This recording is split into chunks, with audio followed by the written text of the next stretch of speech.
Hello hi అందరికీ. ఇక్కడ నేనైతే 9 ప్రసాదాలు ప్రిపేర్ చేసేసాను. స్వీట్ పొంగలి, కట్ట పొంగలి, పాయసం, దద్దోజనం, వైట్ రైస్, పప్పు, పులిహోర, గారెలు, బూరెలు చేశాను.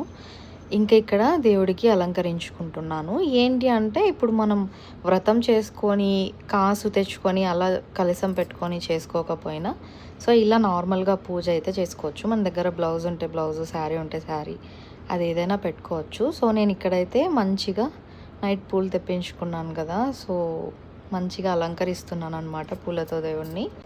అంటే ప్రతిరోజు పూలు పెట్టుకొని దీపారాధన చేసుకుంటాము, కానీ ఇవాళ చేసేది ఇంకొంచెం ఎక్కువగా అలంకరిస్తాము. అమ్మవారు అలంకరణ ఎక్కువ.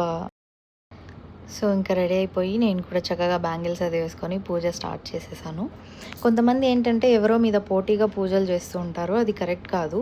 ఇంకొకటి ఏంటంటే పూజ అంటే మనం దేవుడి ముందు నిలబడుకున్నప్పుడే కాదు, పూజ కోసం మనం చేసే ప్రసాదం, చేసే ప్రతి ఏర్పాటు పూజతో సమానమే. కాబట్టి గిన్నెలు విసిరేస్తూ ఇంట్లో గలగల మనసులో ప్రశాంతత లేకుండా ఎవరి మీదో కుళ్ళు పెట్టుకొని పూజలు మాత్రం అస్సలు చేయకండి. అలాంటి వాళ్ళని నేను చూస్తున్నాను ఈ మధ్య, అందుకే చెప్తున్నాను. అండ్ అదంతా పక్కన పెడితే నా పూజ అయితే చాలా ప్రశాంతంగా జరిగింది.